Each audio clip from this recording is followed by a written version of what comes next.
The great tragedy of life is not failure. It is the slow erosion of fire until a man begins to mistake comfort for purpose. When you surrender to the middle, you abandon the call of your potential. You let yourself be buried alive in routines that require nothing from you, while quietly killing everything inside you. This is the true enemy. Not pain, not loss, not opposition, but the lull of mediocrity that makes you stop reaching. It does not strike suddenly. It creeps, wrapping chains around your ambition until you no longer notice you are shackled. The cost is not measured in days or years. It is measured in the brilliance of the life you will never live. You were not created to blend with the background. Look around. Most people are spectators in their own story. They settle for wages that keep them alive but never free. They repeat conversations that echo the same fears, the same excuses, the same surrender. They disguise resignation as maturity and call it balance. Yet balance without growth is nothing but stagnation. If you accept their standards, you will inherit their results. Lives that end without a legacy, names forgotten within a generation. Your existence was not designed to dissolve into the crowd. To settle for that is to betray the very gift of consciousness you were given. There is no neutrality in this war. Every choice moves you toward dominance or decay. Every skipped discipline is a vote for weakness. Every delayed decision is a step into irrelevance. The middle ground is not safe, it is poison. It robs you silently, replacing what could have been extraordinary with what is tolerable. And tolerable is not life. Tolerable is the slow rehearsal of death. To escape, you must develop standards so high they terrify even you. Standards that make others call you extreme.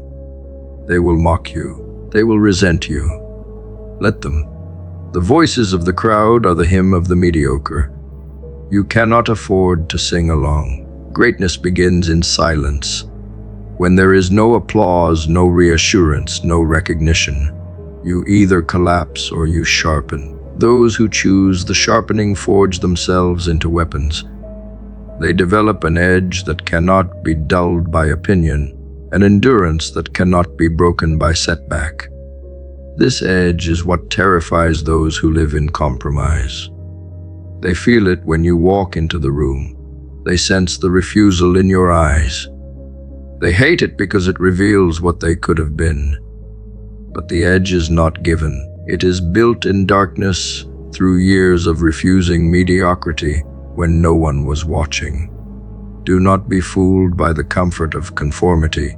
The herd always praises the one who blends. They reward compliance with their shallow approval, but they also forget the compliant as quickly as they applauded them. You must decide whether to live remembered or erased. The man who refuses conformity is exiled at first, but exile is freedom. You are no longer bound by their rules. You are no longer enslaved by their fear. You move on your own terms, build on your own terms, and rise on your own terms. That rise will be hated until it is undeniable. Then the same people who mocked you will rewrite history to say they always knew you would make it. Safety is the drug of mediocrity. It numbs the hunger that once drove you.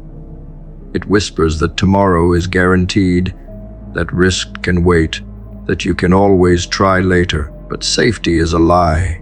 Tomorrow is never promised. Later is often too late. Every second you delay is stolen by the grave. You must live as if time itself were hunting you, because it is. To kill mediocrity is to kill procrastination. It is to move now, with urgency, with aggression, with the clarity of someone who knows there is no second chance to live this life. The middle path creates fragile men. They have never felt pressure, so they break at the first strike. They have never faced true struggle, so they fold at the first loss. Fragility comes from comfort. Strength comes from resistance. That is why you must not run from difficulty. You must seek it, embrace it, demand it. Hardship is the only sculptor of greatness.